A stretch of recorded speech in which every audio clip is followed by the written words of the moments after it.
Fall Guys, the game which has taken the gamers of 2020 by storm, and rightly so because this game is great. Hey everyone, some cunt here, and today I'm going to rank all 25 minigames in Fall Guys Ultimate Knockout. So without further ado, let's get underway. Number 25, Fall Ball. Now you may like this minigame, it may even be your favourite, but for me, this one comes up all the time for me and my friends, and we all groan once it appears on screen. Football looks exciting, especially for a football fan like myself, but when you actually play it, you realise it kinda sucks.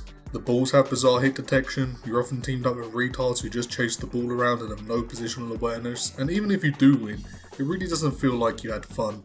It's a poor man's Rocket League, let's move on. Number 24 is Hit Parade. Most people don't mind this one, but I am most people. For me, the design of this level puts me off. Everyone squeezing onto the cylindrical platforms at the beginning, most likely being yeeted off, and then pushing through the rotating gates like 9/11 victims squeezing through the fire exit at the World Trade Center. If that wasn't enough to put you off, you then have to face a hallway of wrecking balls and climb up a gradient slathered in raspberry Kool-Aid. It's okay at best, but far from the best. 23. Fruit Shoot. Fruit Shoot is Poop Shoot, and much like my Poop Shoot, there's shit flying all over the gaff. If you love the feeling of trying to get somewhere and constantly being knocked back, then you'll love this minigame, as it is the indictment of modern day society. Kate Bush would run up roads, hills and buildings, but I think even she would give up on Fruit Shoot. 22. Tail Tag. I spent most of my teenage years chasing tail, but it wasn't quite as bad as this. To be fair, tail tag isn't as bad as everyone makes out. Yes, you can't get a tail even if you latch onto them for 5 seconds. Yes, people can grab you like some next Elastigirl bullshit, but the game is still pretty... Alright, this one's not too hot. I don't mind it personally, but I can see where the criticism comes from. And when the clock strikes 0, you either have a tail or you don't, so 50% of the people can wave goodbye to the next round. 21. Hoarders, and no, not that weird old relative who hasn't thrown anything out since the fucking Blitz, but the fun little minigame of keeping balls in your coloured area while some dicks try to take them off you to achieve the same objective. The ball mechanics from Fall Ball is still a problem, and you can still get teamed up with mentally challenged members of society, but this is a step up at least, and it doesn't show up in every game you play. Yay! Number 20. We're back to chasing tail, but this time your boys can join in for a friendly game of Team Tail Tag. The concept is the same, but you're on teams now. I know. Revolutionary. Your two options are grab tails from the other team like you're supposed to, or just be a cunt and take from your mates. Either way, I prefer this to regular tail tag, and providing you're not yellow team, you'll win. Because fuck those yellow arseholes. Number 19, Jinxed. A game where you have to avoid a deadly virus to win. At least this time you don't have to wear a face mask, probably because the almighty God will protect you from the power of make-believe like so many of you stupid Americans believe. I digress though. A blue versus yellow team game which will wipe out 50% of the player base quicker than a snap from Thanos. Seriously though, this game doesn't come up a lot. It's always a nice surprise when you do get it though. 18. Perfect Match. For me the perfect match is my right hand and a box of Kleenex, but for Fall Guys it's a memory game. There's essentially 3 rounds where you have to remember which tiles show which fruit, and each round gets progressively more difficult. Not the most challenging game in the list, and you can always just run into a tile with the most people on it even if you don't see the fruit. 17. Hexagon. Probably lower than most people would put it on their list, and that's fine, because your opinion is valid, just not as valid as mine. Perhaps the most technical minigame, and one which will keep you on your toes, or not if you're shit. You can be a cunt and cut people up, or jump slowly from platform to platform. Generally a better game with fewer people, but if the game wants you to play 20-man Hexagon, then you gotta bite the bullet and sink some bitches. 16. Royal Fumble. We're back once again trying to grab some hiney, but this time with a lot less people and gunning for that oh so sweet golden crown, which will finally make your parents proud of you. Spoiler alert, it won't, you're a fucking disappointment. This is the last tail minigame though, and the best one too. A lot rides on this, and it ultimately comes down to whether you have a tail at the end or not, like the previous tail games. Smaller stage though, and more strategy involved, so that's why it makes it better than the others. Number 15, Gate Crash.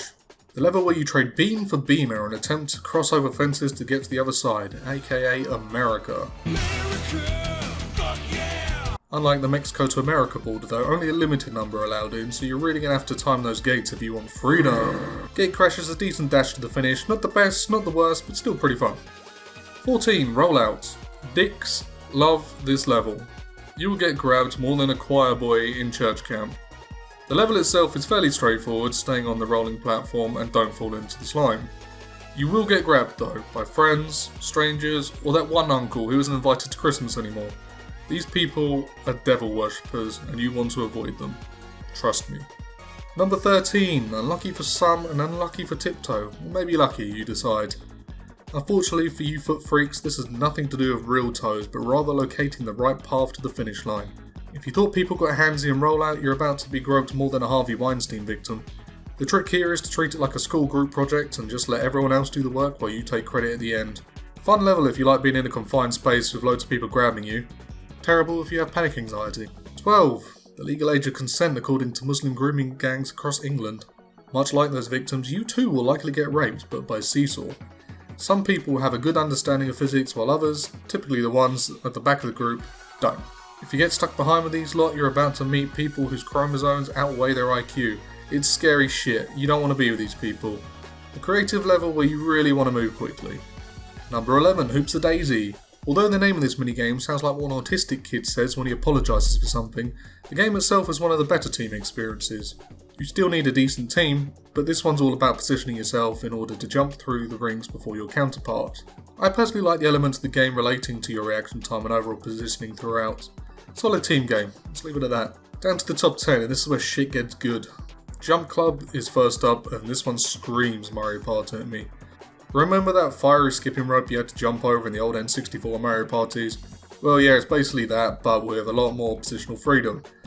You can try to screw your mates over here, but in my experience you end up screwing yourself. A great minigame nonetheless, and it segues on nicely to... Number 9, Jump Showdown. It's the same but it's the final round, meaning there's a lot more riding on this. On top of that, the platforms below you fall until you're down to just 2. Plus, to ramp up the difficulty, there's an extra pole ready to smack you quicker than your drunken stepdad. I'm glad they added this one back in after the beta, as it's one of the best final rounds the game has to offer. Block Party. One of the easier games in my opinion, but that doesn't mean you won't get screwed over by somebody else.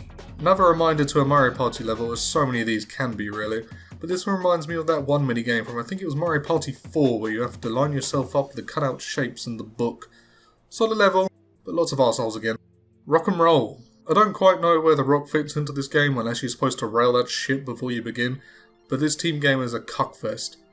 The first 50% of this game, you're just thinking of rolling the ball quicker than your opponents, but that quickly dissolves into cucking the other team's balls into the corners and not letting them out for love nor money. This game can last a while depending on how much of a cuckmaster you are, and if you're blue team, good fucking luck, because the other teams love to close in on you.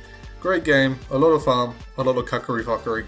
6. No, not the number of feet under the ground your favourite relative is buried, but the light-hearted, in my opinion, the best team game, Egg Scramble. You're going to feel like treading on eggshells the whole time, and you're going to have to crack a few eggs to make an omelette if you want to win here. But this exciting minigame is no joke, it's serious sunny side up business and an excellent team bonding experience. Okay, that's probably enough. Number 5 is up next. Top 5 boys! Dizzy Heights coming at y'all. This game is top tier shit and will have you testing that gag reflex quicker than your PE teacher's after school 1-to-1 shower sessions. A straightforward race to the end with a few twists and turns in betweens. You can't hate Dizzy Heights. 4. Slime Climb. Probably the most challenging minigame of the bunch. You fall, you die, that's it. Unlike some of the minigames, this one will actually require a bit of skill in manoeuvring around the many obstacles and players in your way. Separates the men from the boys. Enough said. 3. Doordash. You've got a better chance of getting first place 10 times in a row on this level than you do getting your food on time from the company Doordash. This level sees you trying to run through doors which may or may not be fake. Once you find the real one, everyone will try to get through like a flashback to Hillsborough. Although at least fewer than 96 people will be eliminated this time around. Very hectic and easy to get pushed out the way, but definitely a great level. Number 2.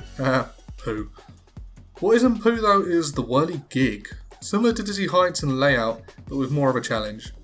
If you know the tricks, you can get through this level with ease and place in the top 5 every time. If you don't, it's a slugfest, trying to duck and weave through all the fans and spinning poles ready to cap your knees like a Los Santos gangster.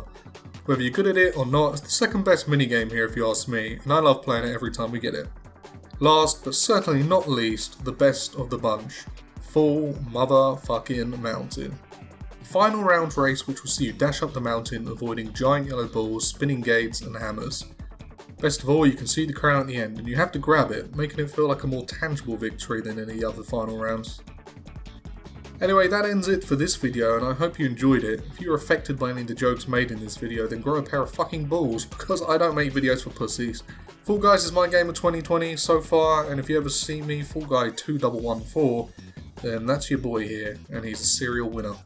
Anyway, I'm out of here. See you in whatever the fuck I decide to make next, I guess. Bye.